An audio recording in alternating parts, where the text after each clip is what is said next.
Assalamualaikum warahmatullahi wabarakatuh. Selamat malam pemirsa. Presiden ke-7 Republik Indonesia Joko Widodo mengatakan membukakan pintu maaf bagi para tersangka dalam kasus tudingan ijazah palsunya. Namun ia mengatakan kasus ini harus tetap berlanjut sampai meja pengadilan. Akankah kasus ini benar-benar berlanjut ke pengadilan? Kami akan membahasnya bersama dengan sejumlah narasumber. Saya Vena Kintan. Dan saya Widya Wilintonia. Pemirsa, kami juga akan menghadirkan kabar lainnya mengenai perkembangan terbaru atas penemuan jasad bocah 4 tahun di dalam karung. Bagaimana sesungguhnya kronologis dari peristiwa tersebut akan kami hadirkan. Bagaimana perkembangannya? Langsung saja kita mulai Apa Kabar Indonesia Malam berikut ini.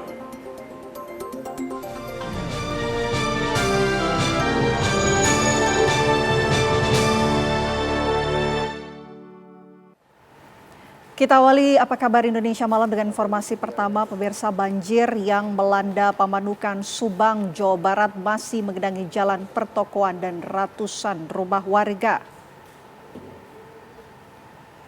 Genangan air banjir ini masih menggenangi Jalan Haji Iksan, Pamanukan, Subang, Jawa Barat. Kini genangan air banjir mulai berangsur surut. Selain menggenangi jalan raya, banjir juga masih merendam pemukiman warga di Pamanukan. Ratusan pengungsi korban banjir juga masih bertahan di kolong jembatan layang Pamanukan.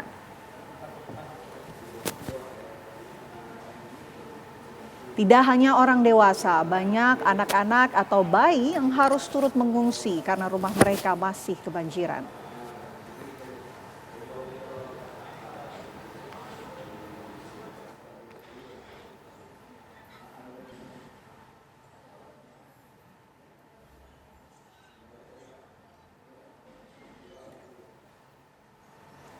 Hingga Sabtu sore, ratusan permukiman warga yang ada di Desa Karangligar, Karawang, Jawa Barat masih terendam banjir. Tidak hanya rumah, akses jalan desa penyangga dusun hingga fasilitas umum masih terendam banjir. Pemirsa, seperti inilah kondisi terkini banjir yang melanda wilayah Dusun Kampek dan Dusun Pangasinan, Desa Karangligar, Karawang, Jawa Barat hingga Sabtu sore. Dari pantauan udara, banjir masih meluas. Sedikitnya 667 rumah warga yang berada di 2 dusun tersebut masih terendam banjir. Rumah-rumah warga ini hampir 2 pekan lebih terendam banjir, kini dengan ketinggian air banjir yang terdalam sekitar 2 meter lebih.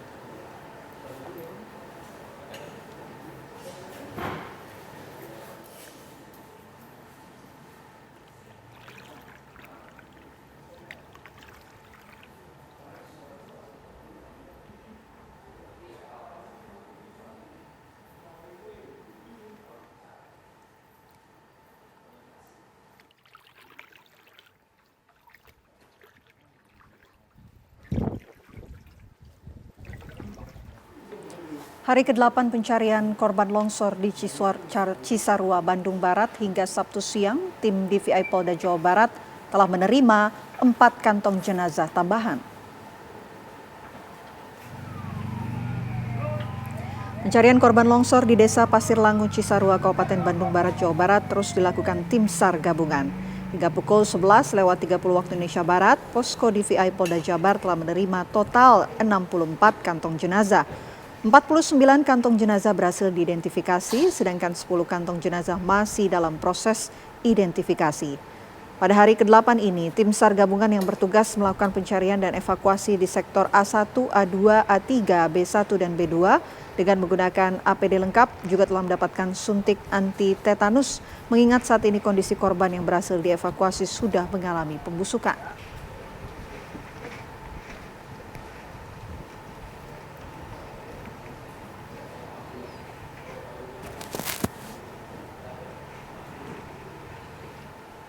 Hari ke-8 pencarian korban longsor Cisarua, Bandung Barat hingga Sabtu siang, tim DVI Polda Jabar telah menerima 4 kantong jenazah, total sudah 64 kantong jenazah.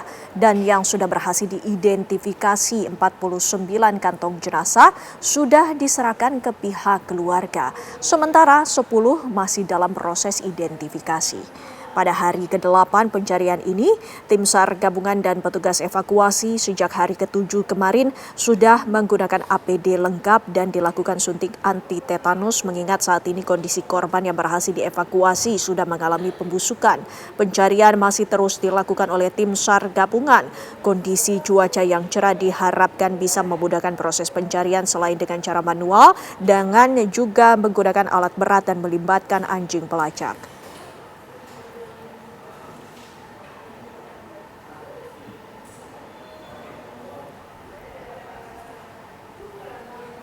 Kami akan langsung mengajak Anda pemirsa untuk mengupdate informasi terbaru. Sudah ada rekan kami Cepi Kurnia yang saat ini posisinya berada di Posko DVI Kabupaten Bandung Barat, Jawa Barat. Selamat malam Cepi, informasi terbaru yang bisa Anda sampaikan saat ini, silakan.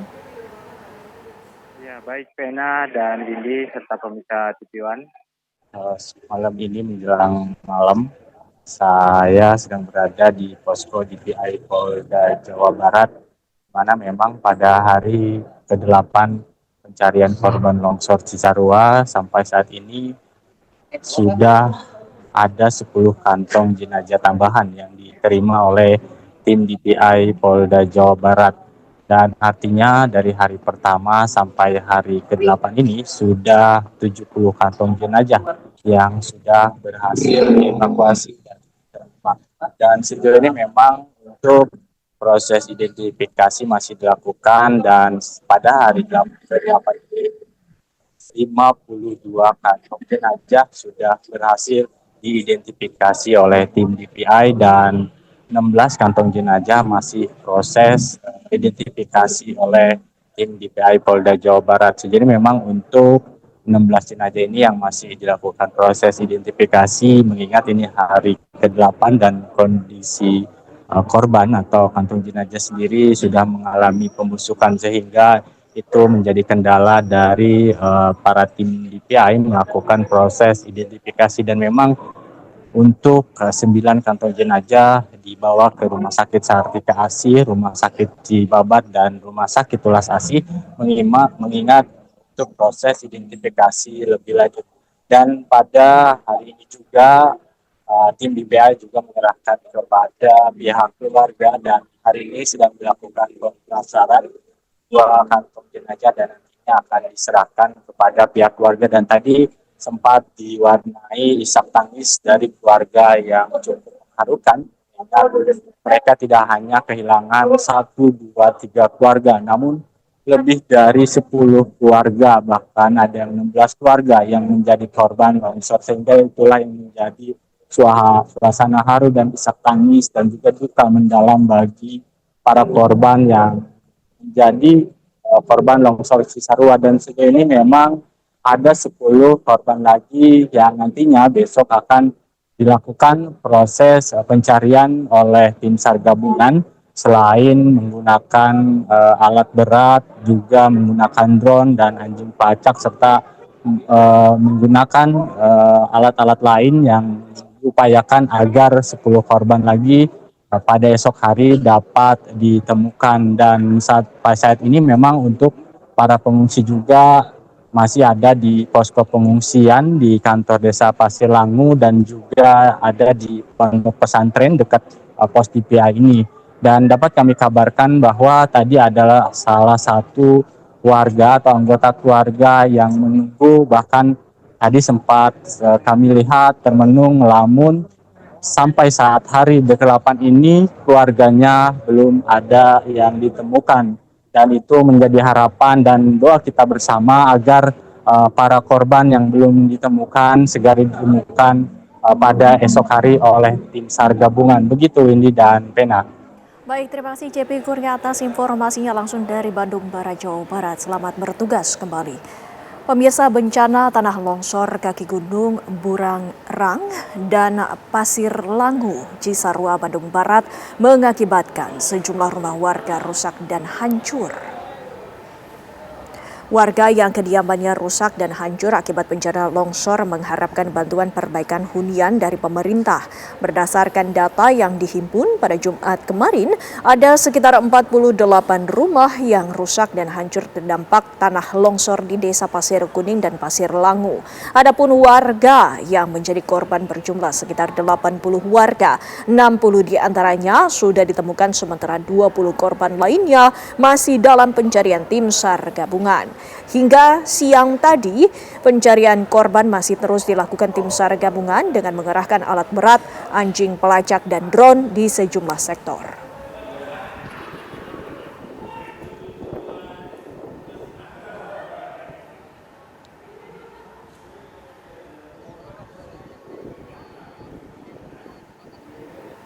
Hingga Sabtu sore, ratusan pemukiman warga yang ada di Desa Karangligar, Karawang, Jawa Barat masih terendam banjir. Tidak hanya rumah, akses jalan desa penyangga dusun hingga fasilitas umum masih terendam banjir.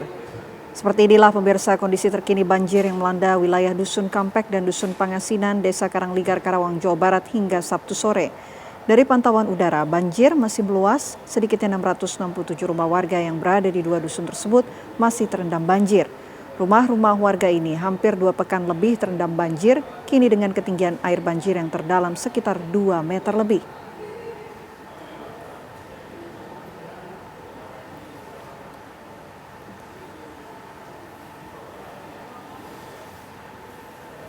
Ratusan permukiman warga di Karawang masih terendam banjir. Bagaimana informasi terkininya akan disampaikan oleh rekan kami Agung Prasetyo yang berada di lokasi. Agung, silakan dengan perkembangan terbarunya.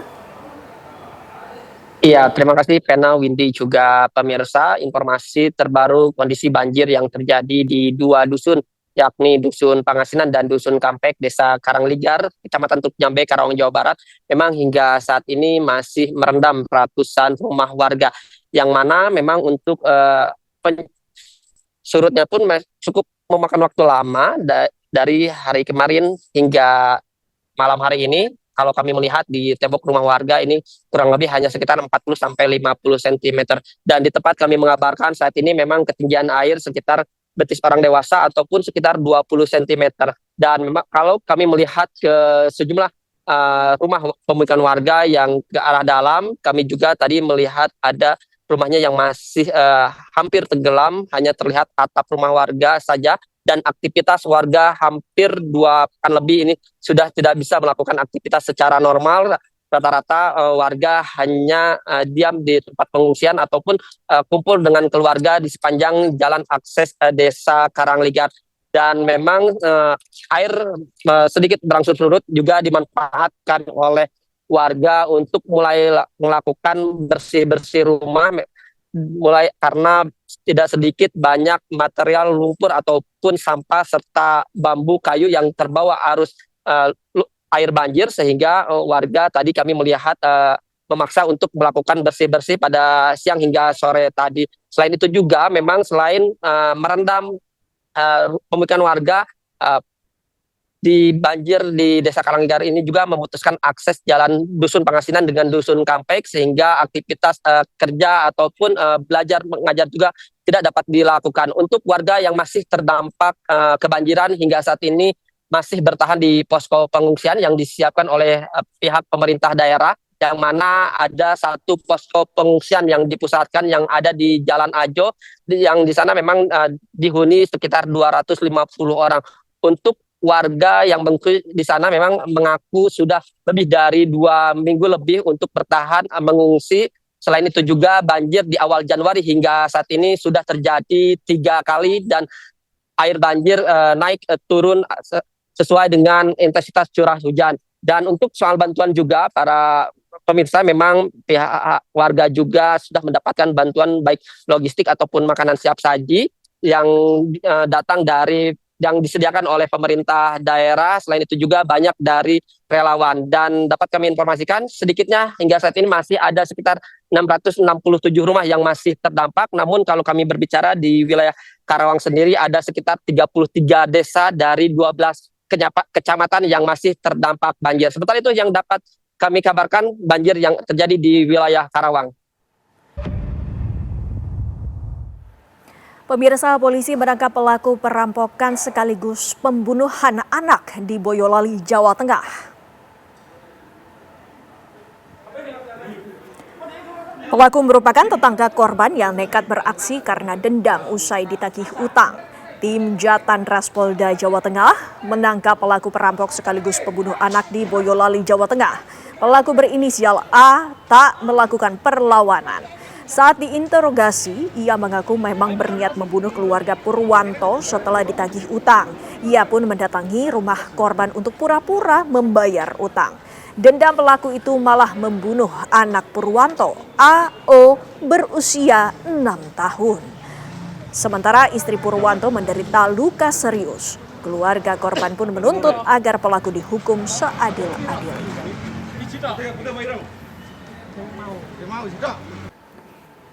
Selamat menunaikan ibadah sholat maghrib bagi Anda yang menjalankan untuk wilayah Jakarta dan sekitarnya. Kita lanjutkan apa kabar Indonesia Malam, pemirsa. Pelaku perampokan sadis yang telah mengakibatkan seorang bocah meninggal dunia hingga ibunya mengalami kondisi kritis saat ini telah ditangkap oleh pihak kepolisian. Berikut kami hadirkan pernyataan dari Kapolres Boyolali, AKBP Indra Maulana Saputra berikut ini.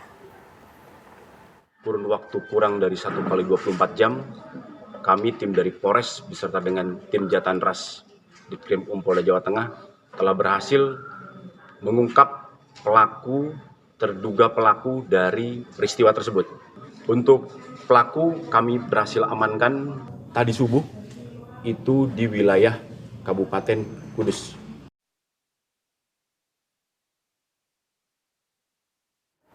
Nah pemirsa, bagaimana sesungguhnya sudut pandang dari kriminolog terkait dengan kasus ini? Kami akan hadirkan perbincangannya. Bersama kami sudah ada Luki Nur Hadianto selaku kriminolog dari Universitas Budi Luhur. Selamat malam, Assalamualaikum Mas Luki. Tentunya ini menjadi perhatian khusus karena ada perampokan sadis yang bahkan mengakibatkan seorang bocah ini meninggal dunia. Dari sudut pandang kriminolog ini sendiri seperti apa? Ya, ini sangat disayangkan gitu ya bahwa kejadian yang terus berulang di tahun 2025 yang ini adalah saat kemudian jika memang ini adalah asal muasalnya terkait dengan utang piutang, maka ini sudah kesekian kalinya orang yang kemudian memiliki piutang itu menjadi korbannya. Yang kedua yang bisa kita lihat berikutnya adalah ternyata manifestasi dari piutang itu tidak hanya sekedar terkait dengan ekonomi, tapi di sana melekat sensitivitas, di sana melekat emosional, bahkan harga diri dari orang-orang yang memang seharusnya bisa melakukan kewajibannya kepada orang-orang yang memberikan utang tersebut. Yang ketiga tentu bisa kita pahami saat kemudian ini terekskalasi, maka jiwa-jiwa pelaku ini menjadikan sikap impulsivitas, Mbak.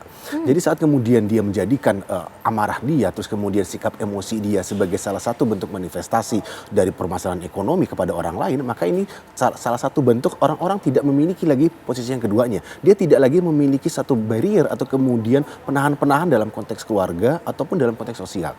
Yang ketiga, maka orang-orang ini akan menjadikan kekerasan-kekerasan atau kemudian tindakan dia terguidance untuk bisa melakukan daripada korban atau kemudian orang-orang yang melekat kepada diri korban itu sebagai target berikutnya. Maka bisa kita pastikan kejadian serupa bisa jadi kemudian bisa menstimulus orang lain untuk melakukannya dan kemudian menciptakan satu kemasyarakatan yang harusnya bisa dipertanyakan. Dan yang menjadi menarik adalah bahwa pelaku ini seringkali adalah orang yang memang dikenal dekat, begitu Mas Uki? Ya, memang dalam konteks kriminologi pembunuhan yang 70% secara umum gitu ya, studi yang mengatakan seperti itu seringkali dilakukan oleh orang terdekat.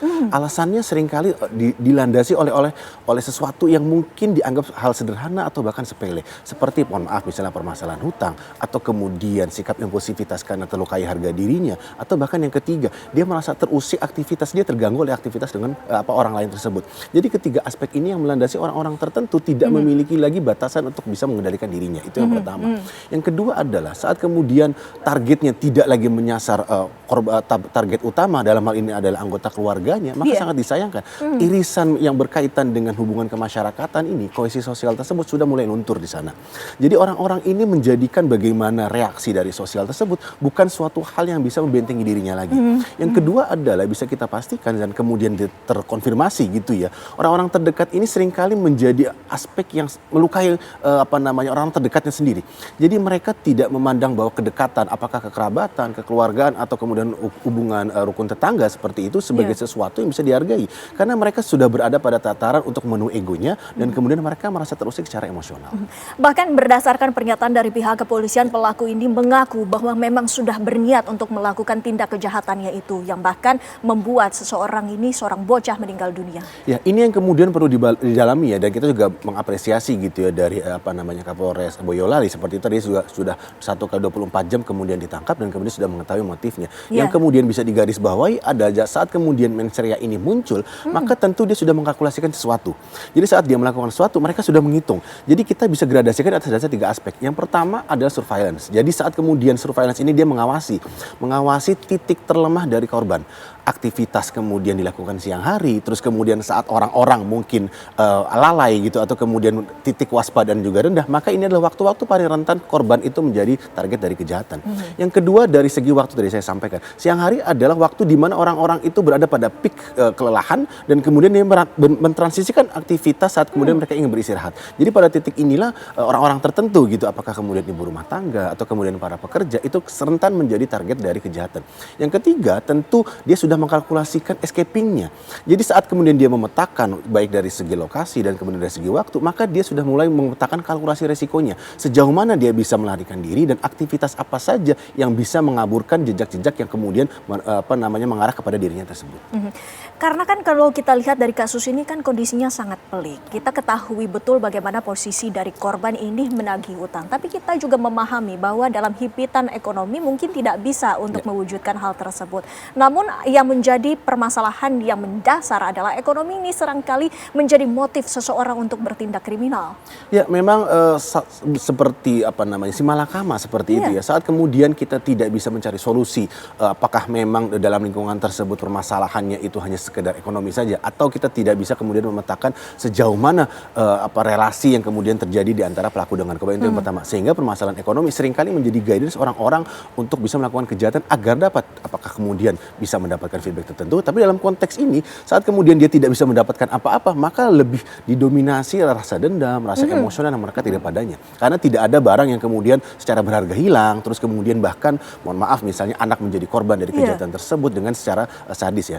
Yang kedua, permasalahan ekonomi seharusnya bisa menjadi pemetaan dalam konteks kemasyarakatan, terutama ini dilakukan di daerah yang memang pedesaan seperti itu ya. Maka tentu keberadaan komunitas, apakah memang komunitas simpan pinjam atau kemudian rukun tetangga yang seharusnya bisa meningkatkan keguyuban, itu harusnya bisa menjadi salah satu bentuk upaya untuk bisa mengkontrol dari tindakan-tindakan yang memang mengarah kejahatan. Yang ketiga adalah dalam konteks ini maka perlu digarisbawahi juga keberadaan masyarakat yang memang seharusnya gitu ya berada pada lingkungan pekerjaan yang kurang lebih sama, aktivitas yang seharusnya menjadi sama, maka telah terjadi satu gapping di sini dalam konteks bagaimana kemudian relasi sosial itu menjadi salah satu celah untuk dapat melakukan aksi kriminalitas.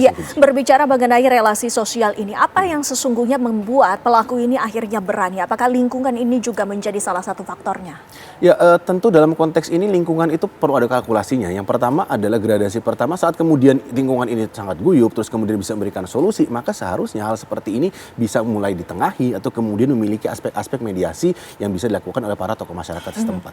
Yang kedua dalam konteks lingkungan ini maka kita bisa lihat relasi yang terjadi antara kemudian pelaku dengan korban dalam konteks kriminologis mungkin ini tidak hanya sekali dua kali seperti itu, karena dalam konteks kronologis waktunya ini dilakukan awal istri misalnya dalam hal ini adalah korban itu melakukan penagihan 1 minggu sebelum atau kemudian beberapa hari sebelumnya, dan saat kemudian ada waktu kurang lebih 7 hari atau kemudian 6 hari, inilah orang-orang tersebut melakukan kalkulasi tertentu untuk bisa melampiaskan secara ekonomi. Yang ketiga tentu bisa kita lihat terjadinya apakah memang ini ada satu permasalahan kohesi sosial yang memang menjadi rendah, atau di satu sisi jangan-jangan memang pelaku yang kemudian mengasingkan diri karena memang merasa dia teralienasikan, memiliki himpitan secara ekonomi. Baik, apa yang sesungguhnya harus dilakukan oleh pihak-pihak yang mungkin saat ini berada di posisi korban yang takut menjadi korban hingga akhirnya terjadi kriminalitas bahkan sampai menagih hutang malah justru menjadi nyawanya terancam? Ya tentu dalam konteks ini kepada para korban itu menjadi satu hal yang menjadi menjadi sulit ya, karena dia yang memiliki satu bentuk properti seperti itu yang kemudian delegasikan secara tanggung jawab kepada pihak lain. Maka yang bisa dilakukan yang pertama adalah menjadikan perjanjian hutang piutang ini menjadi satu perjanjian yang memiliki kekuatan hukum. Apakah memang melalui mediasi atau kemudian ada pihak-pihak yang mengetahui mulai dari tingkat RT atau kemudian keluarga atau bahkan rukun-rukun tetangga, bahkan bisa kepada kepolisian, karena ranahnya adalah perdata. Saat kemudian itu ditagih dan kemudian korban tidak atau kemudian para pelaku tidak bisa melakukan penagihan, maka ranahnya sangat personal. Yang kedua, lakukanlah penagihan-penagihan tertentu dengan adanya saksi atau kemudian dengan adanya orang-orang yang memiliki gitu ya kemampuan untuk bisa menagih jika memang ini menjadi eskalasi secara emosional. Yang ketiga, tentu yang bisa kita pahami dalam konteks sosial ini adalah upaya untuk kemudian bisa mempertahankan relasi secara sosial, itu juga kemudian bisa dipertahankan agar kemudian kata-kata yang terlontar atau kemudian relasi sosial yang kemudian terbentuk itu bisa menjadikan bagaimana kerukunan atau kemudian dalam konteks ini masyarakat yang memang berada pada konteks paguyuban itu bisa meningkatkan kohesi sosial secara lebih baik lagi. Ya, Mas Luki, kita bergeser ke Cilacap juga tengah ada kasus kriminal lainnya, yakni penemuan bocah berusia 4 tahun di dalam karung. Kami akan hadirkan informasinya pemirsa. Sementara itu bocah dan pelaku pembunuhan bocah 4 tahun yang tubuhnya terbungkus karung di Kelurahan Gunung Simping, Cilacap, Jawa Tengah telah ditangkap oleh pihak kepolisian. Pelaku yang merupakan tetangga korban ini ditangkap di tempat persembunyiannya di wilayah Purbalingga, Jawa Tengah. Menurut keterangan pihak kepolisian, pelaku tega menghabisi korban akibat korban melawan saat hendak dicabuli oleh pelaku. Hingga akhirnya pelaku langsung menghabisi korban dengan cara membekap mulut dan menenggelamkan kepala korban ke dalam ember berisi air. Untuk mempertanggungjawabkan perbuatannya, pelaku dijerat dengan pasal berlapis tentang perlindungan anak dan pembunuhan dengan ancaman hukuman 15 tahun.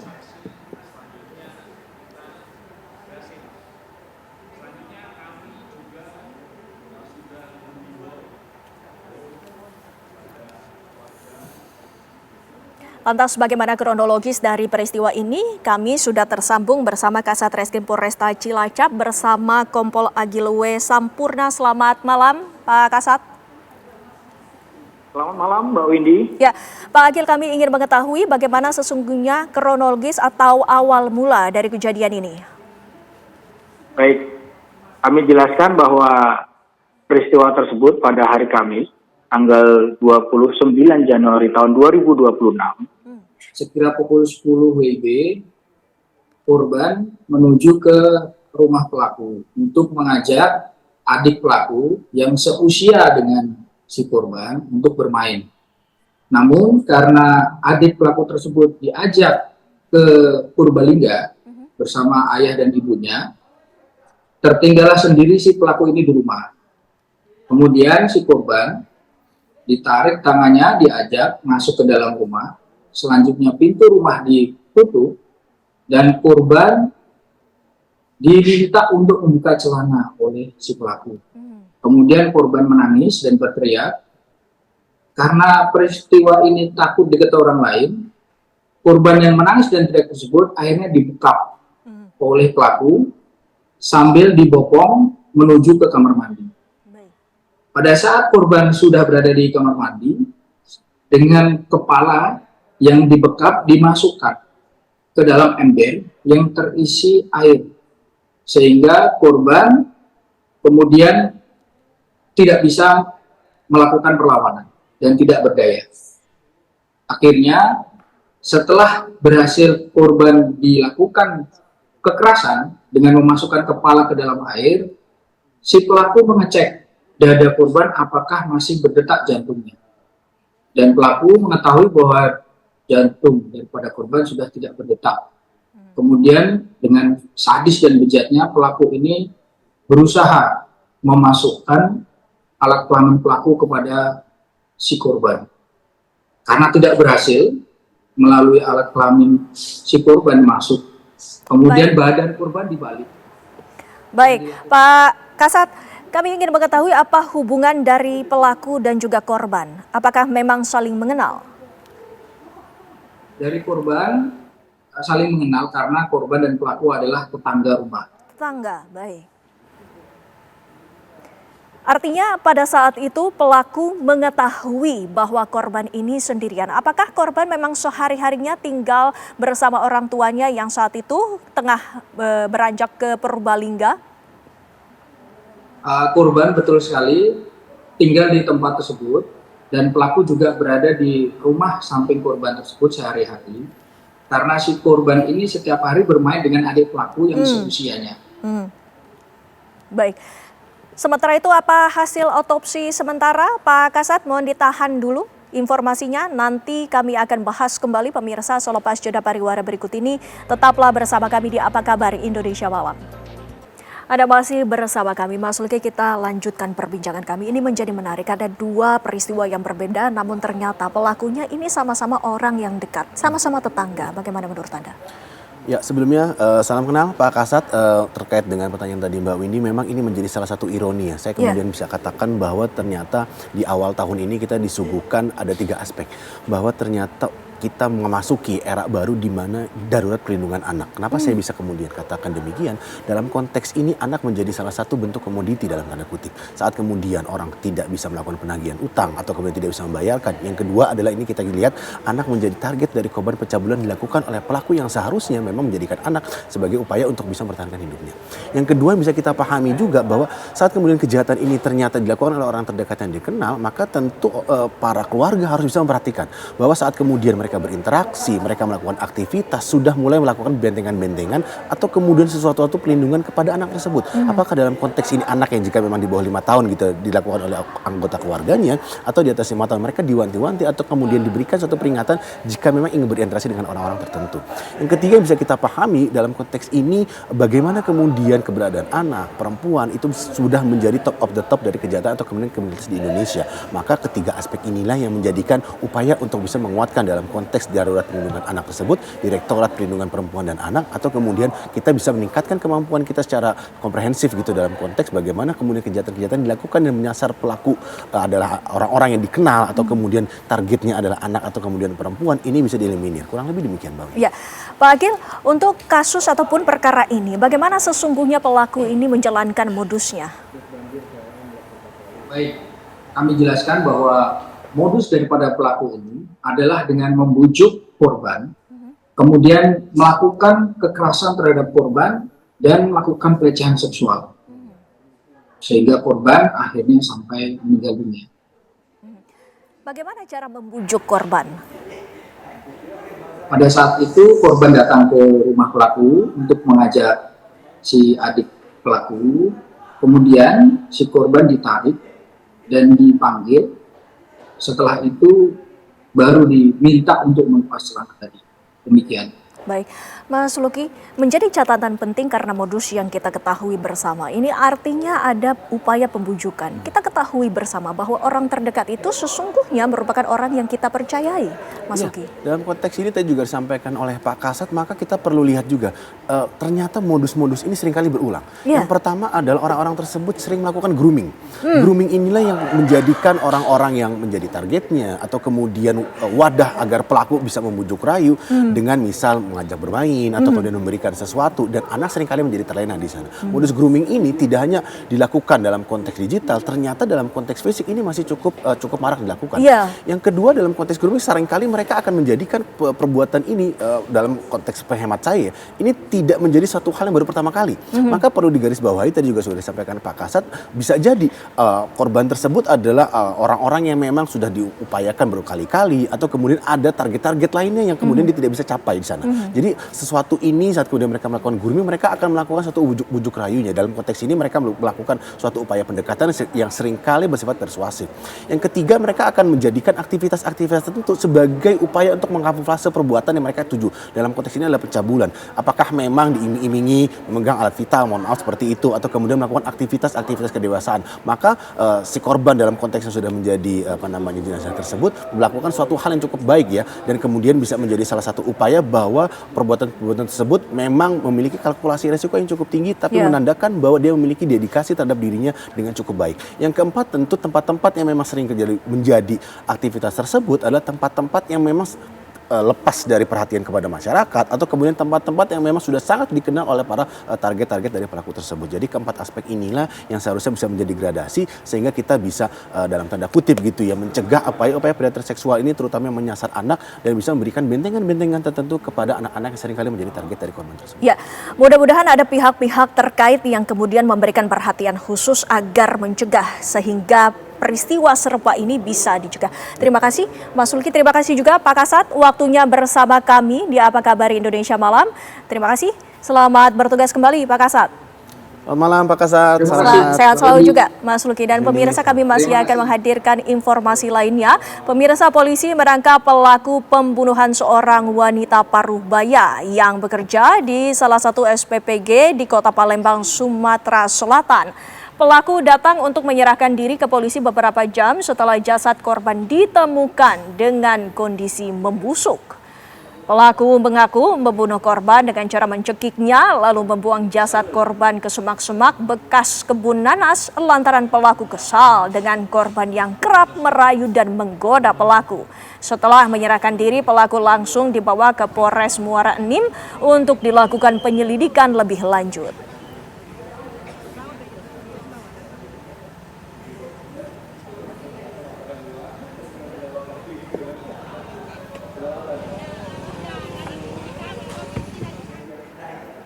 Dua orang pelaku pencurian buah sawit di Kabupaten Kampar, Provinsi Riau, babak belur diamuk oleh warga.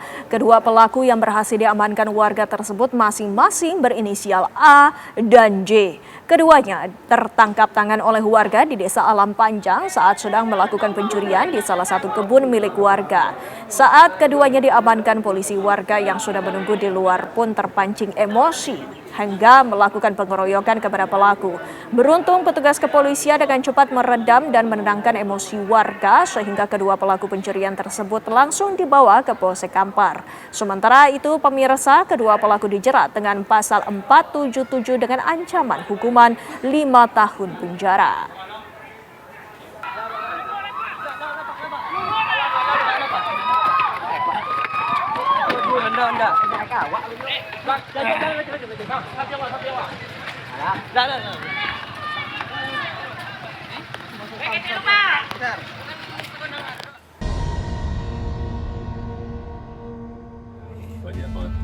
Sedikit Pak.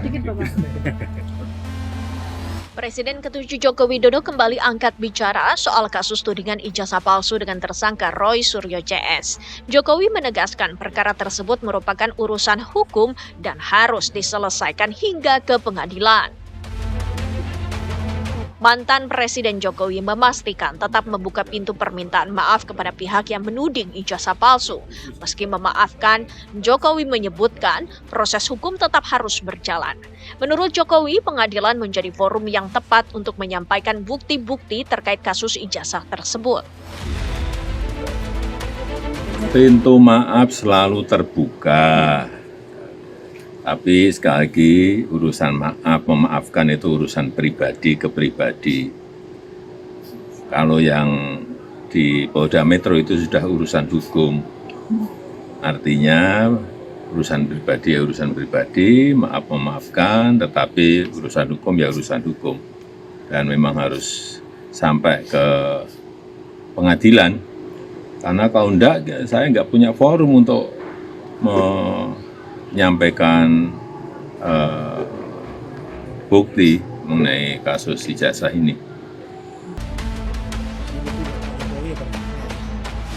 Sebelumnya, dua tersangka kasus ijazah Jokowi, Egy Sujana dan Damai Harilubis, sempat menemui Jokowi. Pertemuan tersebut membuahkan kesepakatan restoratif justice hingga pencabutan status tersangka atau SP3 bagi Egy Sujana dan Damai Harilubis. Lantas, akankah kasus tudingan ijazah palsu yang kini menyisakan 6 tersangka akan berlanjut di pengadilan? Apa tanggapan Roy Suryo CS dengan pernyataan Jokowi tetap membuka pintu maaf tapi proses hukum tetap jalan?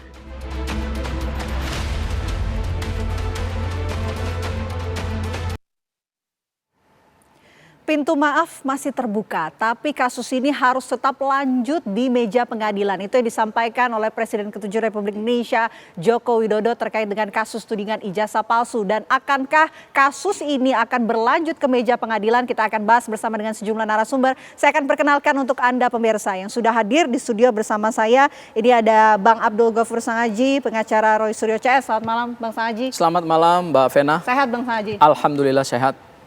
Selain Bang Sangaji juga kami akan perkenalkan, ini ada Bang Lecu Manan, pelapor sekaligus Wakil Ketua Pradi Bersatu. Selamat malam. Selamat malam Mbak. Sehat Bang? Sehat sekali. Selain dua narasumber yang hadir bersama saya, pemirsa, kami juga sudah terhubung bersama dengan pakar hukum pidana UPN Jakarta. Ada Pak Beni Harmoni Hareva. Selamat malam Pak Beni. Selamat malam Mbak Vena. Oke. Saya pertama ingin ke Bang Sangaji terlebih dahulu. Bang Sangaji, ini kalau kita dengar ya pernyataan dari Pak Jokowi yang mengatakan sebetulnya pintu maaf ini masih terbuka, tapi kasus ini harus tetap berlanjut sampai dengan ke meja pengadilan. Bagaimana menurut Anda? Ya, apa yang disampaikan Pak Jokowi menurut kami itu sesuatu yang tidak surprise. Bukan sesuatu hal yang baru. Narasi ini kan narasi yang diulang-ulang terus oleh Pak Jokowi, ya kan? Jadi secara hukum juga pernyataan atau statement Pak Jokowi itu juga tidak mempunyai nilai hukum apapun gitu ya. Nah dalam konteks ini saya ingin menganalisa dari kami sebagai tim kuasa hukumnya Mas Roy CS, kami ingin menganalisa dari dua hal. Yang pertama, kata maaf yang disampaikan oleh Pak Joko Widodo itu kami sinyalir adalah suatu strategi untuk menarik perhatian publik sehingga kembali membangun citra diri bahwa beliau adalah seorang negarawan, beliau adalah seorang mantan presiden yang terbuka untuk memberikan maaf kepada rakyatnya yang hari ini sedang dia tersangkakan gitu. Itu kan poin yang ingin dia cari gitu ya. Seharusnya Pak Jokowi sebagai seorang negarawan jangan membawa perkara ini ke perkara pidana. Harusnya dari awal kata maaf itu sudah diberikan kepada para tersangka yang hari ini ditersangkakan oleh Polda Metro Jaya. Sejak dari awal Pak Jokowi jangan membawa perkara ini ke Polda Metro Jaya. Karena ranahnya adalah ranah hukum pidana. Mereka sudah menjadi tersangka, kemudian mereka sudah tidak punya daya dan upaya, kemudian istilahnya gini, orang sudah kecebur di tengah laut, baru mau dikasih pelampung gitu loh untuk menolong mereka. Seharusnya sebelum mereka kecemplung ke dalam laut, ya jangan didorong ke dalam laut gitu loh, ya kan? Yang kami inginkan, yang kami lihat adalah Pak Jokowi ketika ingin membantah semua argumen-argumen ilmiah yang disampaikan oleh Mas Roy, Bang Rismon, Dr. Tifa, itu seharusnya Pak Jokowi mengambil satu langkah mitigasi dengan cara apa? Bentuk saja tim peneliti independen dengan para ahli, dengan para pakar gitu ya. Sehingga apa yang diteliti oleh Mas Roy, Bang Rismon, Dr. Tifa itu bisa dibantah dengan hasil penelitian pembanding gitu. Oke, kenapa para tersangka yang lainnya tidak mengikuti jejak dari Damai Hari Lubis dan juga Bang Egy Sujana yang dapat SP3, restoratif justice? Karena memang mereka melihat bahwa restoratif justice itu bukanlah suatu pilihan yang tepat untuk mengakhiri polemik ijazah. Dan apa yang dipertahankan oleh para klien kami hari ini, mereka masih bersikuku keras bahwa hasil penelitiannya mereka, terutama di klaster kedua, itu berdasarkan atau berlandaskan pada metodologi penelitian yang mereka bisa pertanggungjawabkan secara akademik, secara metodologi penelitian gitu. Jadi mereka sama sekali tidak bergeming terhadap tawaran-tawaran restoratif justice, sehingga sampai hari ini kami berkomunikasi intens dengan para klien kami, terutama Mas Roy, ya kan? Sama sekali beliau tidak tergoda untuk mengambil langkah sowan ke Pak Jokowi, kemudian meminta maaf kepada Pak Jokowi, kemudian ini ditutup berupa surat penghentian penyidikan atau kita sebut SP3 itu sama sekali tidak bergeming. Oke, baik. Ya. Saya mau ke Bang Lecu. Bang Lecu, bagaimana kemudian Anda merespon apa yang disampaikan oleh Pak Jokowi, termasuk juga yang disampaikan oleh kubunya Roy Suryo CS nih Bang? Ya baik, mungkin saya menjelaskan lebih detail ya. Apa yang dimaksud oleh Pak Jokowi adalah bahwa keterkaitan kata maaf, memaafkan itu memang secara personal adalah pribadi, ya kan? Bagaimana sikap terlapor dengan pelapor, kan seperti itu. Itu jadi menjadi media pribadi. Tetapi apa yang disampaikan oleh Pak Jokowi terkait kepastian hukum, terkait ijazah, dia perlu kepastian hukum yang diperoleh dari pengadilan. Karena kenapa? Sejauh ini kan kita melaporkan suatu peristiwa pidana yang kemudian peristiwa pidana itu telah menetapkan tersangka. Terhadap tersangka ini, kita minta diberikan kepastian hukum melalui media pengadilan, yaitu meja hijau pengadilan, ya kan? Apakah divonis atau tidak. Jadi kami berharap, ya kan, supaya para masyarakat ini bisa mengakhiri polemik-polemik mendiskreditkan Pak Jokowi dengan menyampaikan bahwa Pak Jokowi menggunakan produk palsu, menggunakan ijazah palsu dan lain-lain. Sementara kan beberapa institusi sudah menyampaikan seperti UGM, itu produknya mereka, ya kan? Kemudian teman-temannya Pak Jokowi benar berkuliah bareng sama Pak Jokowi. Kemudian terkait ijazah yang asli kan sudah diperlihatkan juga waktu gelar perkara khusus. Ya kan, Bang Sang Haji pun ikut melihat juga, ya kan. Jadi di sini tidak ada lagi ruang sebenarnya kita harus tetap menyampaikan, oh itu palsu kan bingung kita jadinya, ya kan. Jadinya masyarakat ini terpecah belah, ada upaya memecah belah masyarakat. Maka demikian Pak Jokowi apa yang disampaikan ya kita biarkan sampai ke pengadilan, sampai ke meja hijau, sampai nanti pengadilan memutuskan kebenarannya seperti apa. Demikian menurut saya, Mbak. Oke, saya mau ke Pak Beni. Pak Beni, kalau kita simak ya pernyataan dari Pak Jokowi, ini artinya sama saja kemudian membuka pintu maaf tapi menutup kemungkinan adanya restoratif justice. Berbeda dengan dua tersangka lainnya sebelumnya, yakni Damai Harilubis dan juga Egy Sujana. Pak Beni. Baik, jadi begini Mbak, dalam perkara ini kan tentunya pihak penyidik membagi dua klaster. Kira-kira begitu, klaster yang pertama dengan pasal-pasal yang berbeda, demikian juga pasal yang berbeda dengan klaster yang kedua. Nah, kalau kita bicara keadilan restoratif ini, prinsip utamanya kan adalah memulihkan ke keadaan semula. Dan kemudian di dalam persyaratannya secara normatif dibatasi, di mana tindak-tindak pidana yang di ancaman pidananya di bawah 5 tahun. Nah, sehingga kemudian kalau secara normatifnya, ini normatifnya dulu ya, bahwa untuk klaster yang kedua memang sangat-sangat sulit, ya. Saya katakan sulit dan memang tidak memenuhi syarat normatif. Salah satunya adalah di bawah ancaman pidana 5 tahun. Itu semua di atas 5 tahun semua ancaman-ancaman pidana untuk klaster yang kedua. Tapi kalau klaster yang pertama kemarin, selain Pak Egy Sujana dan Bang Damai Harilubis, memang beberapa tersangka lainnya kan di klaster yang pertama itu memang sangat dimungkinkan untuk kemudian memperoleh RJ asal dipenuhi syarat-syarat yang diatur di dalam mekanisme keadilan restoratif. Begitu, Mbak. Oke. Silakan direspon Bang Sang Haji, kalau ternyata klaster kedua ini tidak memungkinkan untuk memenuhi RJ. Jangankan klaster kedua, klaster pertama juga secara hukum formil juga tidak memenuhi syarat juga sebetulnya. Kami melihat SP3 dengan dasar restoratif justice pada klaster pertama, yaitu DHL dan ES, itu juga cacat hukum formil. Kenapa saya katakan cacat hukum formil? Kalau kita sandarannya adalah pada KUHP, pasal 79, pasal 80, KUHP yang baru, mengatakan bahwa terhadap tindak pidana yang menimbulkan kegaduhan, yang menimbulkan konflik, yang menimbulkan perselisihan di publik dan menjadi pusat perhatian publik, itu tidak boleh dilakukan restoratif justice. Ya. Kemudian kalau kita baca lagi pasal 79 ayat 4, begitu adanya dasar kesepakatan sebagai landasan restoratif justice, pelapor harus mencabut LP-nya. Ya. Jadi sampai hari ini pelapor juga tidak mencabut LP-nya. Itu kalau sandarannya adalah pada pasal 79 dan pasal 80 KUHP yang baru. Tapi kalau sandarannya pada Perpol nomor 8 2021, ya sama. Tindak pidana yang menimbulkan kegaduhan, kemudian juga konflik sosial itu tidak boleh dilakukan tidak boleh dilakukan restoratif justice. Dan satu lagi catatan kami sebenarnya, Bang ES itu kan salah satu residivis. Pernah terkena tindak pidana di peristiwa yang lain. Dan hukumannya ingkrah, putusannya ingkrah, pernah menjalani masa pemidanaan. Berdasarkan pasal 7980, ya, itu terhadap pelaku tindak pidana yang melakukan tindak pidana ulang yang kita sebut residivis, itu juga tidak boleh dilakukan, tidak boleh diberikan RJ. Ya, jadi kalau saya katakan bahwa kalau kita mau bicara penerapan hukum formil yang sesuai dengan prosedur hukum, itu sebetulnya juga klaster pertama yang 2 orang mendapatkan restoratif justice sehingga keluar SP3 itu juga cacat hukum, dipaksakan juga oleh Polda Metro Jaya gitu. Kita punya KUHP baru, kita punya KUHP baru, tapi cara penerapan hukumnya adalah menabrak semua aturan hukum yang ada. Bagaimana kita mau membangun satu sistem hukum pidana kita yang nasionalnya ini berlandaskan pada Undang-Undang Dasar 45, Pancasila, kemudian nilai-nilai hukum adat ke depan sehingga memberikan kepastian hukum.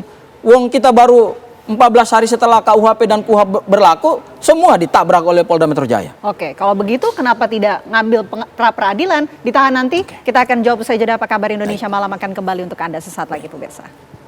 Anda kembali menyaksikan Apa Kabar Indonesia Malam, kita lanjutkan diskusi kita. Saya mau ke Bang Lecu mana terlebih dahulu. Bang Lecu, kalau menurut Anda bisa nggak sih kemudian lewat pra-peradilan?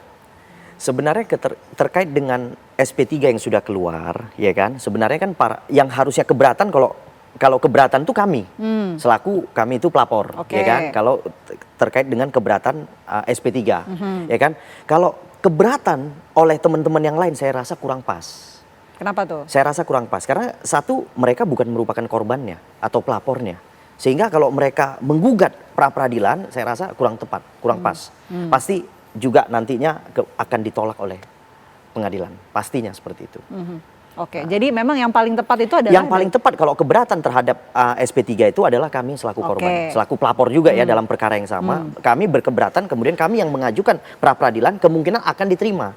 Tetapi kalau dari lingkungan teman-teman yang mungkin tadinya bersama, kemudian ada sebagian yang di SP3, ada sebagian yang tidak di SP3, kemudian mereka membuat dugaan keberatan kepada pengadilan terkait dengan SP3 tersebut, saya rasa kurang tepat, kurang pas. Silakan Bang Sangaji. Oke, Mbak Vena ya. Jadi perlu saya klarifikasi sekaligus saya jelaskan kepada publik supaya jangan ada spekulasi-spekulasi liar yang juga spekulasi-spekulasi tersebut tidak yuridis gitu ya.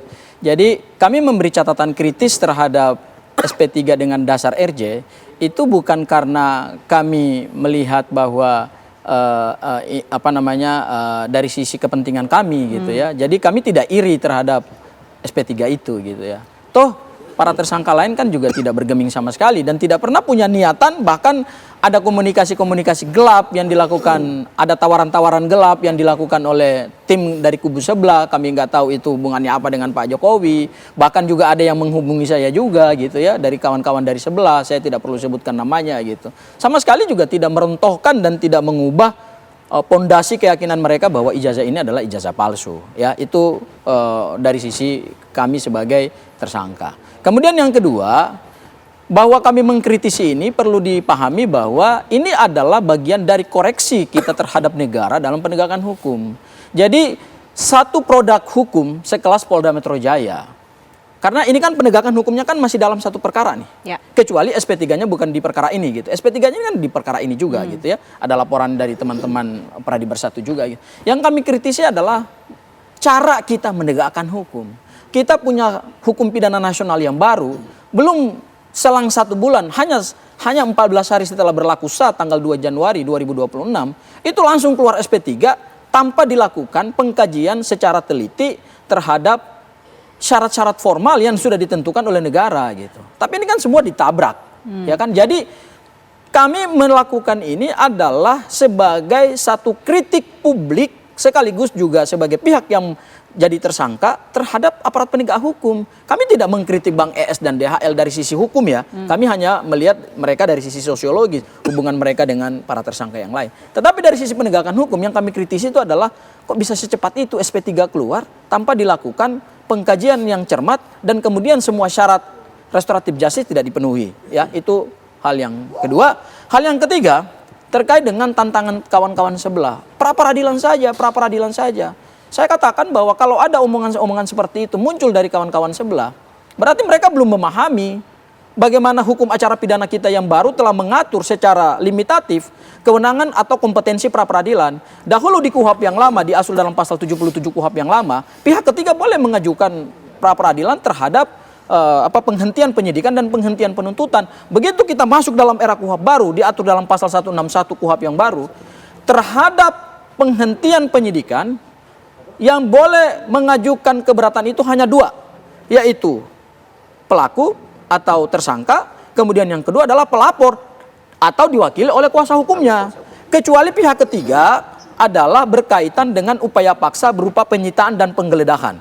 Tetapi kalau penghentian penyidikan berupa SP3 berdasarkan ketentuan atau norma atau kaidah dalam pasal 61 KUHP yang baru, ya nggak bisa diajukan. Kami pun juga tidak akan punya niat juga untuk mengajukan ke sana karena satu, kami tidak iri terhadap SP3 ini, dan yang kedua memang secara hukum formil itu juga tidak dimungkinkan, ya. Memang negara sudah membatasi gitu. Jadi saya perlu luruskan bahwa ini adalah satu bentuk koreksi karena ingat negara kita ini negara hukum. Pasal 1 ayat 3 Undang-Undang 45 mengatakan Indonesia adalah negara hukum. Sehingga semua produk hukum yang dikeluarkan oleh aparat penegak hukum, maka masyarakat itu harus mengkritisi. Kalau tidak mengkritisi penegak hukum, ya berarti nanti hukum gimana ditegakkan secara konsisten dan benar gitu. Baik, saya mau ke Pak Beni. Pak Beni, pertama direspon dulu Pak terkait dengan kritik yang disampaikan oleh Bang Sangaji soal SP3 yang diberikan kepada Egy Sujana dan juga Damai Hari Lubis. Bagaimana Pak Beni? Ya, baik. Kalau merespon itu tentunya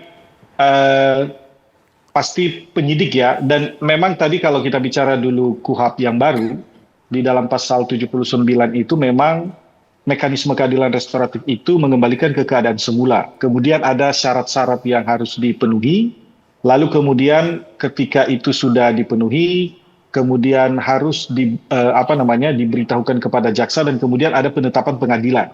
Paling lama 3 hari setelah itu. Nah, sehingga kemudian kalau respon dari saya sih sebenarnya bagaimana, apakah ini sudah sesuai atau belum. Untuk klaster yang pertama ya, semua syarat-syarat itu sudah terpenuhi. Nah, kemudian kalau terkait dengan pra-peradilan tadi, nah pra-peradilan memang kalau kita bicara di KUHP lama dengan KUHP yang baru, sebenarnya pada prinsipnya ini sama saja, ini merupakan forum untuk kemudian menguji apa hal-hal yang termasuk di dalam upaya-upaya paksa, lalu kemudian hal-hal lain termasuk penghentian penyidikan. Nah, memang ada perbedaan yang tadi sudah disampaikan juga yang bisa mengajukan. Lalu kemudian tadi siapa yang bisa mengajukan ini sebenarnya kalau kita bicara dalam konteks perkara ini memang yang seharusnya yang punya legal standing untuk mengajukan keberatan terhadap ini adalah pelapor atau dalam ini korban atau kuasa hukumnya.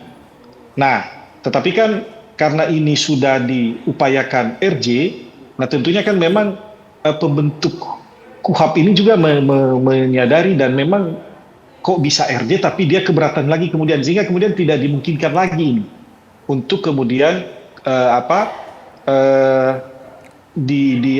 dimungkinkan untuk melakukan pra-peradilan. Sehingga sudah benar tadi yang disampaikan Bang Lecumana itu bahwa yang seharusnya itu adalah pelapor korban.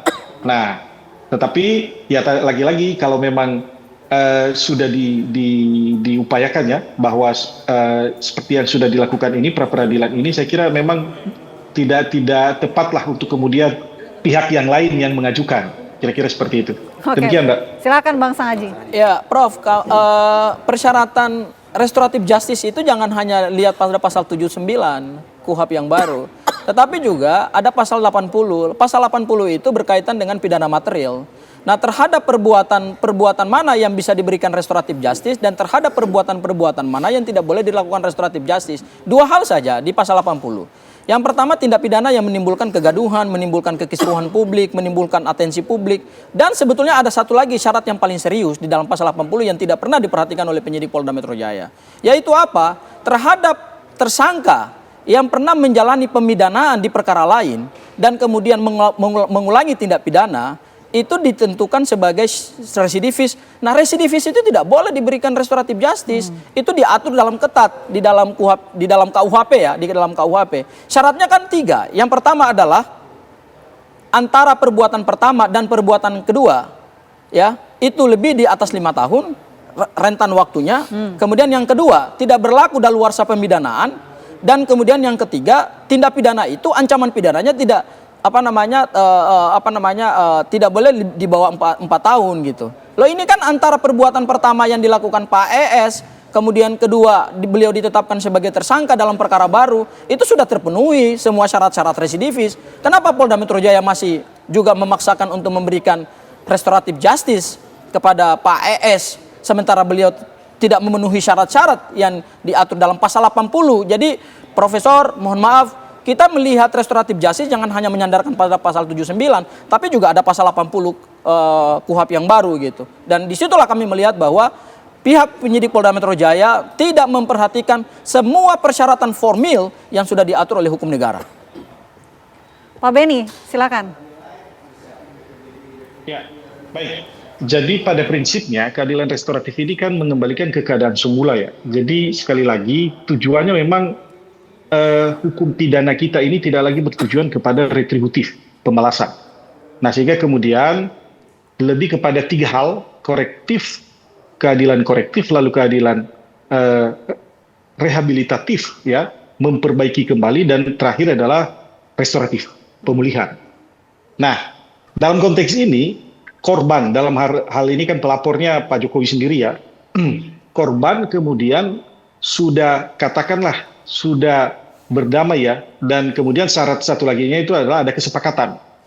Nah, ada kesepakatan dengan pelaku, maka kemudian kesepakatan itu disampaikan kepada penyidik, sehingga dia tidak mau melanjutkan lagi perkara ini. Nah, dalam konteks seperti itu, pemulihan ini kan itu tujuannya ya, pemulihan. Jadi bukan lagi semangat untuk memenjarakan orang, bukan semangat untuk retributif tadi, pembalasan. Nah, pada prinsipnya itu saja, sesederhana itu sebenarnya restoratif ini, dan memang di dalam Pancasila kita dasar Pancasila ya, musyawarah, menyelesaikan jauh sebelumnya nenek moyang kita itu menyelesaikan sebuah persoalan itu dengan cara-cara musyawarah, tidak harus dengan cara-cara memenjarakan orang. Nah, itu semangatnya. Tapi terkait konteks apa yang dilakukan oleh penyidik dan sebagainya, saya kira itu ranahnya penyidik ya. Tapi setidak-tidaknya kalau dari kami sisi pengamat mengamati ini, bahwa setidak-tidaknya tujuan dari hukum pidana yaitu keadilan pemulihan itu atau keadilan restoratif itu, itulah tujuan yang ingin dicapai. Demikian, Mbak. Bang Lecu, silakan direspon. Ya, terkait dengan menafsirkan apalagi KUHP dan KUHP yang baru ini, sebenarnya menurut saya ini adalah sifatnya general, ya kan? Jadi terkait dengan RG ini sudah sifatnya sebenarnya general. Artinya apa? Artinya ketika pelapor dengan korban, yang selaku korban dan kemudian dengan terlapor, ya kan, kemudian telah menyetujui suatu kesepakatan, yaitu sama-sama menghentikan suatu proses hukum, ya artinya sudah tidak perlu lagi dilihat di antara beberapa unsur yang lain. Karena kenapa? Jelas-jelas mereka sudah sepakat, sudah mengembalikan kepada keadaan semula, yang mana sama-sama beritikat untuk tidak melanjutkan perkara tersebut. Jadi SP3 itu ya menurut saya sudah tepat gitu. Jadi jangan lagi ditafsirkan kemana-mana. Karena jelas ini KUHP dan KUHP yang baru ini sudah sifatnya general. Umum sudah.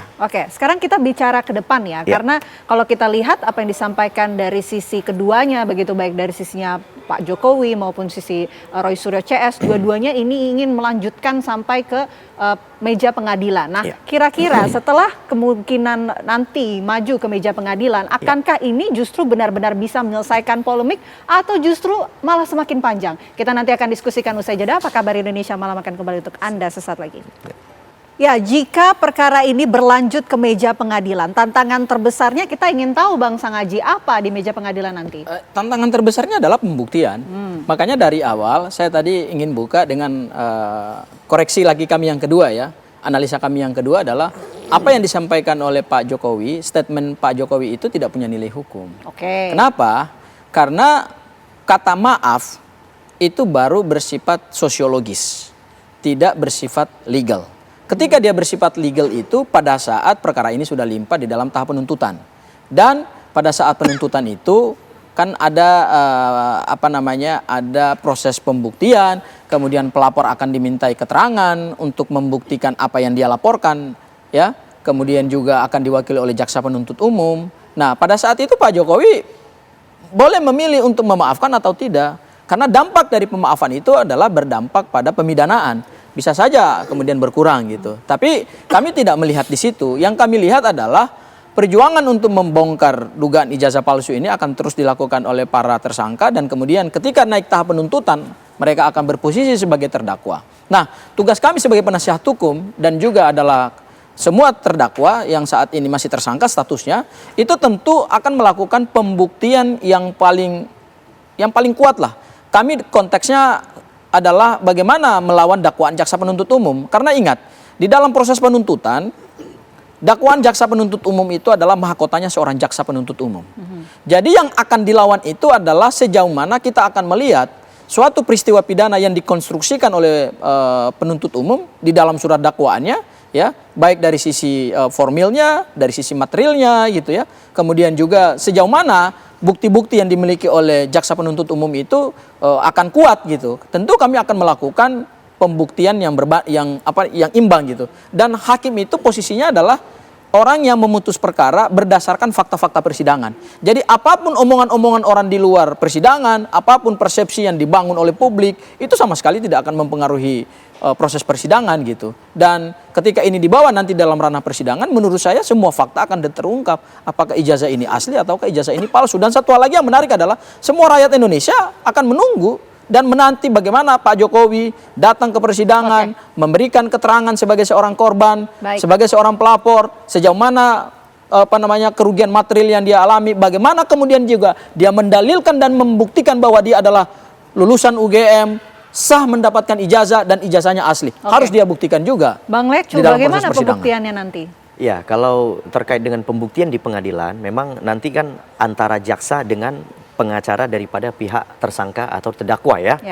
Kalau kami selaku pelapor, kami kan sudah menyerahkan kepentingan kami kepada jaksa penuntut umum. Jadi jaksa itulah akan menyusun dakwaan, ya kan. Tetapi kami juga tetap akan datang untuk diperiksa selaku korban dan selaku pelapor, ya kan. Artinya teman-teman PH daripada terdakwa dan tersangka itu akan banyak bertanya kepada kami, ya kan, terkait dengan bagaimana laporan ini bisa dilaksanakan, ya kan, kemudian sejauh mana kemudian semua proses-proses terkait dengan ijazah, tuduhan dan lain-lain yang tindak pidana yang kami laporkan itu pastinya kami akan ditanya oleh pengacara daripada terdakwa, seperti itu. Tapi faktanya adalah bahwa pengacara daripada terdakwa ini harus bisa melawan dakwaan jaksa penuntut umum. Oke, jadi pembuktiannya ini yang perlu dipersiapkan ya untuk kemudian berlanjut ke meja pengidangan. Saya mau ke Pak Beni. Pak Beni, kalau Anda melihatnya jika nanti perkara ini berlanjut ke meja pengadilan, tantangan terbesar dalam pembuktian, ini apa yang akan kemudian nanti bisa disampaikan ataupun menjadi tantangan terbesar bagi jaksa maupun terdakwa, Pak Beni? Baik, jadi kalau sampai ke pengadilan tentunya itu kan muaranya di sana ya, dan kalau yang kita ketahui bahwa sebenarnya majelis hakim tentunya akan bersifat netral dulu, objektif melihat ini semua. Lalu kemudian penuntut umum pasti tentunya melalui dakwaan dan tuntutannya akan semaksimal mungkin meyakinkan majelis hakim bahwa terdakwalah melakukan tindak pidana dan terdakwalah pelakunya. Lalu sebaliknya terdakwa juga bersama dengan penasehat hukumnya tentunya akan berusaha semaksimal mungkin untuk membantah ini semua. Lalu kemudian untuk menyampaikan juga bukti-bukti apa yang dilakukan.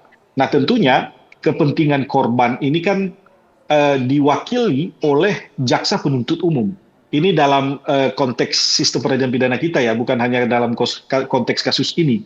Nah korban tentunya hanya diminta untuk memberi keterangan berdasarkan apa yang ia laporkan ini, lalu kemudian diklarifikasi dan dijelaskan segala macam. Persoalan pembuktian lainnya nanti misalnya dipanggillah pihak yang mengeluarkan ijazah, dalam konteks ini adalah Universitas Gadjah Mada tentunya. Lalu kemudian bisa jadi juga dari Kementerian Pendidikan untuk mengklarifikasi bahwa apakah benar ini semua sudah dilakukan. Nah kemudian ya tentunya kembali ke majelis hakim. Jadi majelis hakim tentunya dengan bukti-bukti yang ada, gitu ya, lalu kemudian ditambah dengan keyakinannya juga, lalu diputuslah apakah memang benar. Dan jangan lupa bahwa pilihan pemidanaan saat ini kan tidak hanya, kalau dulu kan hanya ada bebas, lalu kemudian lepas dan pemidanaan. Bahkan ada juga pemaafan hakim saat ini, judicial pardon. Dan bisa saja itu juga diambil pilihan nanti. Nah, tapi sekali lagi itu kembali ke pembuktian di persidangan di pengadilan, begitu Mbak. Oke, kemudian bagaimana bisa nanti di meja pengadilan bisa kemudian menemukan batasan antara kritik dan juga fitnah dalam meja pengadilan nanti, Pak Beni?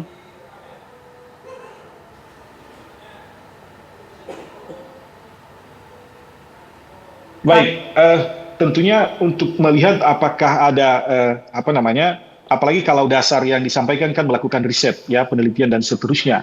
Nah, ini kan memang tentunya pembuktian itu harus dilakukan. Nah, kalau apakah fitnah, kemudian menista dan seterusnya, maka itu memang sekali lagi persoalan pembuktian, dan memang ini lagi-lagi memang subjektif delik, ya. Ini kan subjektifnya si korban, pelapor. Namun demikian, walaupun itu subjektif, tetapi tetap harus dihubungkan, ya, dengan apalagi dengan misalnya sudah terjadi akibat dari apa yang sudah dilakukan itu, maka korban juga mengalami seperti ini misalnya. Nah, sehingga kemudian saya kira ini kalau dikatakan seru, pasti semua orang akan, tapi sekali lagi kita berharap sih sebenarnya, ya, kita berharap, tapi lagi-lagi kan korban yang mengatakan sendiri bahwa nanti dibuktikan di pengadilan saja.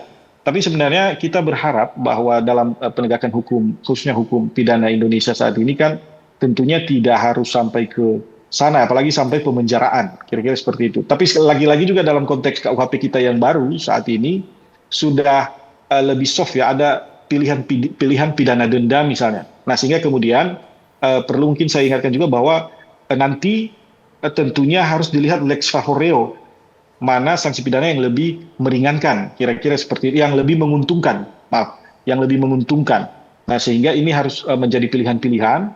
Begitu juga hukum acara yang baru, KUHP 20/2025 tentunya juga menjadi pilihan juga, ya, karena ini kan disidangkan setelah KUHP sudah berlaku.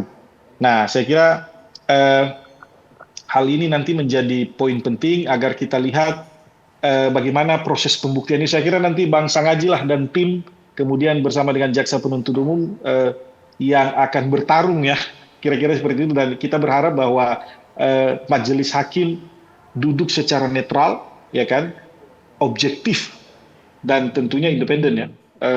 Mereka tidak memihak kemana, sehingga semua publik tercerahkan juga bahwa sebenarnya yang terjadi adalah seperti ini, dan kita harus hormati juga, ya, ada azas yang menyatakan putusan hakim itu harus dihormati, harus dihargai dan harus dipatuhi. Saya kira demikian, Mbak. Oke, baik Pak Beni. Saya mau kembali ke Bang Sangaji. Bang Sangaji, ini yang terbaru, kubu Roy Suryo CS juga mengajukan uji material ke MK berkaitan dengan pencemaran nama baik. Seperti apa kemudian? Ya, jadi upaya hukum ke MK itu adalah untuk menguji pasal-pasal yang dijadikan sebagai dasar penetapan tersangka. Terutama pasal pencemaran nama baik, fitnah, kemudian pengerusakan dokumen elektronik, dan kemudian fitnah, ya. Nah, yang diuji ini adalah pasal-pasal yang menurut kami itu menimbulkan kerugian konstitusional.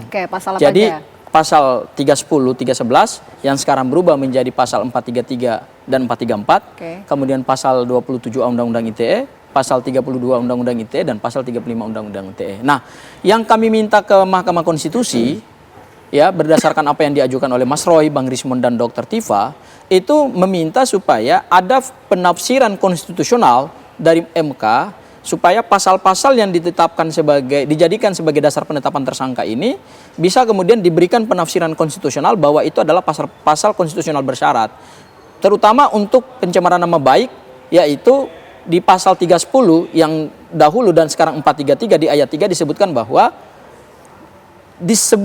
tidak disebut sebagai pencemaran atau bukan perbuatan pencemaran sepanjang itu dilakukan untuk kepentingan umum. Ini kan tafsir, ini kan perlu penafsiran ini. Kepentingan umum ini yang kemudian tidak diinterpretasikan oleh penyidik ketika menerapkan pasal. Ya, jadi ini yang kami challenge ke Mahkamah Konstitusi supaya ada penafsiran konstitusional. Itu satu. Yang kedua, upaya ke Mahkamah Konstitusi ini kan adalah peradilan konstitusional. Sementara yang terjadi di Polda Metro Jaya, tahapannya penyidikan, kemudian sekarang sudah tahap 1, ini kan ujungnya adalah peradilan umum. Dua peradilan ini punya kompetensi absolut yang berbeda. Artinya proses di Mahkamah Konstitusi tidak akan mengganggu dan tidak akan menghambat proses di penyidikan. Ya, ini bisa berjalan paralel. Ya, tidak saling mengganggu dan tidak saling menunggu karena memang kompetensi absolutnya berbeda. Apa dampaknya? Dampaknya dua. Kalau kemudian di Mahkamah Konstitusi permohonannya dikabulkan, berarti akan berdampak serius terhadap penerapan pasal ini. Oke. Yaitu kalau sebelum P21 bisa saja kemudian penyidik melakukan pengkajian ulang berdasarkan putusan Mahkamah Konstitusi. Atau yang kedua, kalau keluar putusan Mahkamah Konstitusi setelah P21 kemudian naik penuntutan, itu bisa menjadi dasar pembelaan untuk kami dalam proses persidangan. Bang Lecu, ini sepertinya yakin sekali nih untuk kemudian dikabulkan. Ya, kalau saya tidak dalam kapasitas memberikan komentar terkait apa yang diajukan oleh teman-teman sebelah ini ke Mahkamah Konstitusi ya.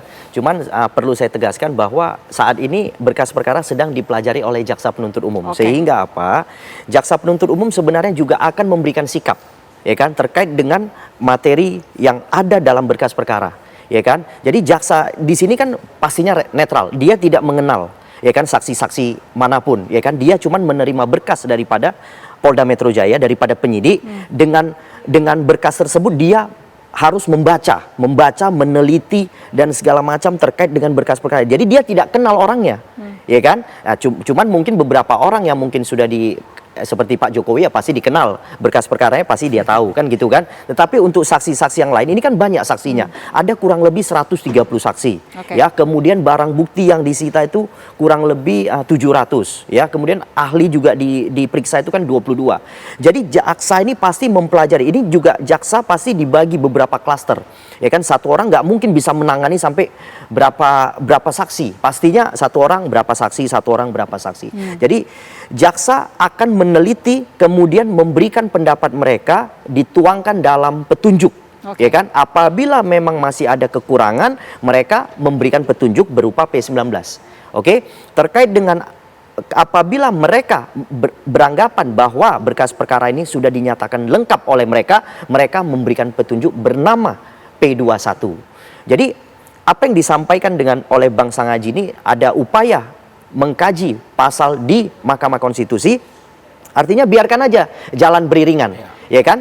Jaksa juga meneliti berkas, ya kan, di satu sisi bahwa pasal itu diuji juga di Mahkamah Konstitusi. Biar berjalan aja, ya kan, kita lihat cepatan mana, ya kan. Tapi kalau udah sempat nanti masuk ke persidangan, maka mereka, yang benar yang kata Bang Sangaji, bisa dipergunakan sebagai alat bukti nantinya di pengadilan. Sebagai dasar pembelaan juga, betul. Kita nantikan ya bagaimana kelanjutannya, apakah benar-benar akan berlanjut sampai dengan meja pengadilan atau nanti masih ada seperti sebelumnya, dua sebelumnya masih ada pintu maaf yang bisa dibuka dan restoratif justice untuk tersangka. Terima kasih banyak Bang Sangaji, terima kasih juga Bang Lecu, terima kasih Pak Beni telah bergabung bersama kami di Apa Kabar Indonesia Malam. Sehat selalu semuanya. Alhamdulillah. Pemirsa, satu unit mobil box berisi 7 orang mengalami kecelakaan tunggal hingga masuk ke jurang sedalam 20 meter di kawasan Kelok 9, Kabupaten 50 Kota, Sumatera Barat. Pemirsa, beginilah suasana evakuasi sebuah mobil box yang jatuh ke dalam jurang di kawasan Kelok 9, Kabupaten 50 Kota, Sumatera Barat. Mobil box dari arah Riau ini membawa 7 penumpang untuk melakukan takziah ke Payakumbuh.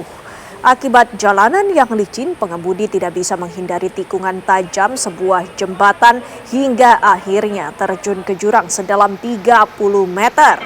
Sementara 7 orang yang berada di dalam mobil box ini mengalami luka dan harus dirujuk ke Rumah Sakit Payakumbuh dan puskesmas terdekat untuk mendapatkan perawatan medis.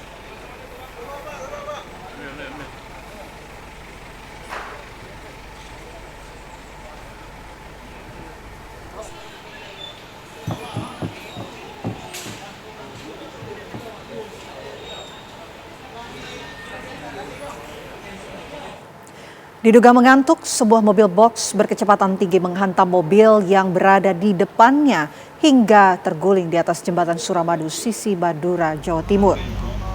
Kecelakaan terjadi di atas jembatan Suramadu di kilometer 3600 sisi Madura antara mobil box dengan kendaraan penumpang. Benturan keras ini menyebabkan mobil box terguling hingga menutupi badan jalan. Petugas PJR Jatim Suramadu bersama unit Laka Lantas membantu mengevakuasi mobil box yang melintang di badan jalan jembatan Suramadu agar bisa dilewati oleh pengendara lainnya. Akibat kejadian ini selain menyebabkan kedua kendaraan mengalami kerusakan parah, juga mengakibatkan 4 orang termasuk pengemudi masing-masing kendaraan mengalami luka-luka dan harus dilarikan ke rumah sakit terdekat. Kini kasus kecelakaan ini tengah ditangani unit Gakum Satlantas Polres Bangkalan.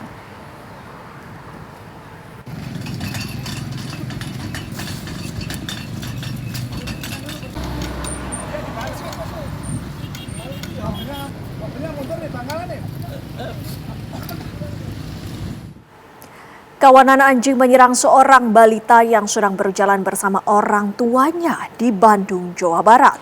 Korban mengalami luka di tubuhnya dan harus mendapatkan perawatan medis intensif.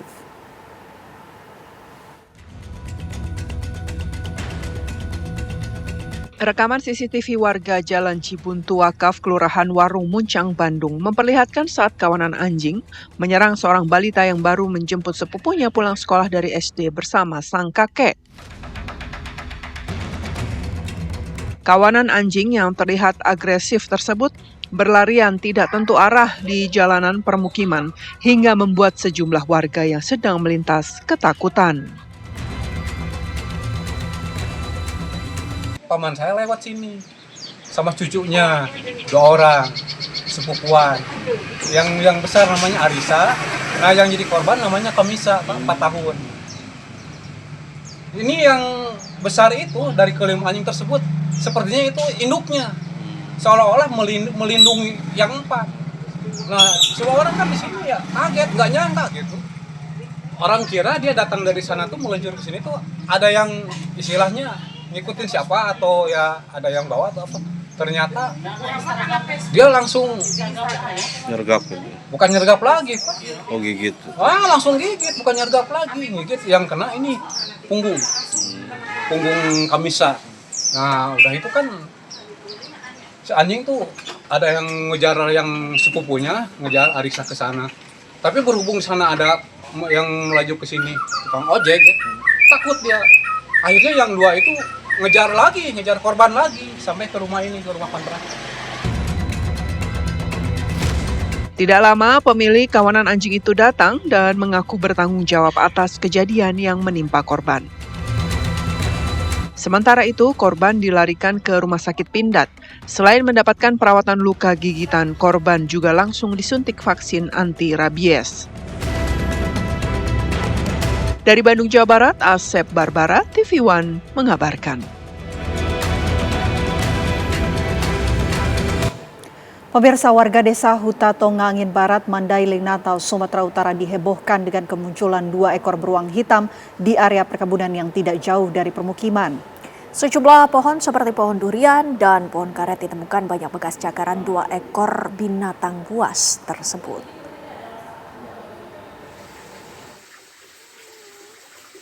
Inilah video amatir petani yang merekam kemunculan 2 ekor beruang hitam di lahan perkebunan warga, tepatnya di desa Huta Tonga Angin Barat, Kabupaten Mandailing, Natal, Sumatera Utara pada Selasa pagi.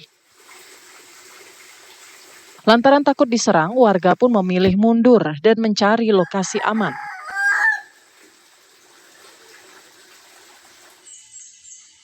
Lokasi munculnya beruang hitam ini hanya berjarak kurang lebih 200 meter dari permukiman warga. Sejumlah pohon durian dan pohon karet ditemukan banyak bekas cakaran beruang tersebut. Kebetulan pas masih di sana saya itu kan, nampak aku hitam-hitam di sini. Apa itu kupikir kan? Rupanya udah beruangnya kan. Mundur laku ke belakang kan, takut juga lah kan. Iya Bang. Jadi untuk aku videokan kan. Oh gitu Bang ya. Jadi untuk ternak kita Bang masih aman. Kalau ternak sih aman mudah-mudahan kan. Jadi yang dirusak cuman batang-batang pohon ini Bang ya. Pohon lah. Cuman tiap malam kan di situ di durian yang di atas itu tiap malam dijatuhkannya kan. Naik juga dia ke situ kan. Kini masyarakat setempat resah dan tidak berani untuk pergi ke kebun lantaran takut diserang beruang. Warga berharap agar beruang tersebut segera ditangkap agar warga bisa kembali berkebun. Dari Mandailing, Natal, Sumatera Utara, Dedi Herianto, TV One mengabarkan.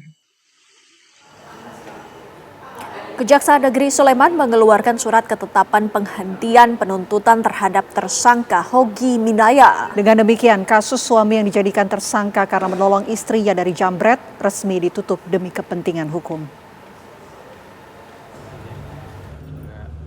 Kasus Hogi Minaya yang dijadikan tersangka usai menolong istrinya dari jambret resmi berakhir. Kejaksaan Negeri Sleman sudah mengeluarkan surat ketetapan penghentian penuntutan terhadap Hogi Minaya. Surat tersebut dikeluarkan pada 29 Januari 2026. Dengan keluarnya surat tersebut, Kejaksaan Negeri Sleman juga resmi menutup kasus tersebut demi kepentingan hukum. Surat ketetapan tersebut juga sudah disampaikan kepada kuasa hukum Hogi Minaya. Berdasarkan kewenangan yang diberikan undang-undang, maka saya, Kepala Kejaksaan Negeri Sleman, selaku penuntut umum, mengeluarkan surat ketetapan penghentian penuntutan nomor TAP garis datar 670 garis miring M.4.11 garis miring EOH.2 garis miring 01 garis miring 2026 atas nama tersangka Ade Presley Hogi Minaya tanggal 29 Januari 2026. Hoki Minaya dan istrinya Arsita Minaya mengaku lega dan bersyukur setelah kasusnya dihentikan Kejaksaan Negeri Sleman. Apalagi mobil dan surat-suratnya juga sudah dikembalikan pihak Kejari Sleman. Mereka mengucapkan terima kasih kepada semua pihak termasuk warganet yang ikut bersuara dalam kasus tersebut. Perasaan saat ini ya udah tenang, udah lega, karena udah berjalannya waktu dari bulan April hingga detik ini sangat menguras tenaga, menguras pikiran, dan capek lah pokoknya. Nah, terus kedepannya inginnya seperti apa, Mas? Kedepannya saya ingin membuka lembaran baru, berjalan seperti kemarin-kemarin yang nggak ada masalah, ingin ya bekerja seperti sedia kala. Hogi Minaya siap membuka lembaran baru. Ia pun menyatakan tidak akan menuntut balik pihak manapun yang menjadikannya tersangka. Dari Sleman, Yogyakarta, Andri Prasetyo, TV One mengabarkan.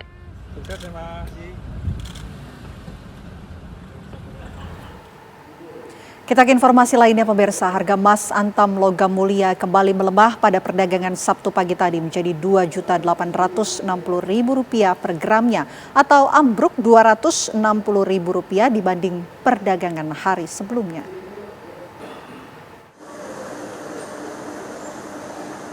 Harga emas logam mulia antam kembali anjlok pada perdagangan hari ini. Pada perdagangan Sabtu ini, emas antam dihargai Rp2.860.000, melemah Rp260.000 dari posisi kemarin. Penurunan ini mempengaruhi seluruh pecahan emas batangan yang tersedia, mulai dari ukuran terkecil 0,5 gram hingga ukuran terbesar 1000 gram. Untuk hari ini sih kita mengalami penurunan drastis banget gitu, terutama dalam semua emas itu turun, maupun perhiasan maupun logam mulia kita per hari ini mengalami turun karena sebelumnya tuh sempat up naik banget, jadi hari ini sempat merosot banget. Bagi sebagian masyarakat, emas masih menjadi instrumen investasi jangka panjang. Mereka memanfaatkan untuk membeli di saat harga turun dan menjualnya ketika harga emas melonjak tajam. Ya tentunya sebagai pembeli kan kita senang kalau dapat harga yang relatif rendah gitu. Cuman untuk investasi emas kita nggak terlalu melihat harga itu saat ini sedang turun atau naik gitu. Yang penting udah punya emas gitu sebagai alat investasi, salah satu alat investasi yang menguntungkan, itu udah alhamdulillah udah senang gitu. Turunnya harga emas hari ini dipengaruhi harga emas dunia. Kemarin, harga emas dunia di pasar spot ditutup anjlok 9,11% ke 4.887,1 per troy ounce. Ini menjadi terendah sejak 21 Januari atau lebih dari sepekan terakhir. Dari Jakarta, Putri Lestari, Junaidi Ahmad, TV One mengabarkan.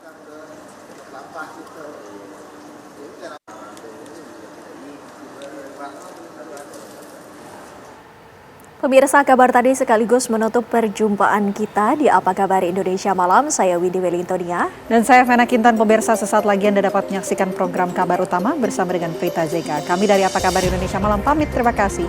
Sampai jumpa.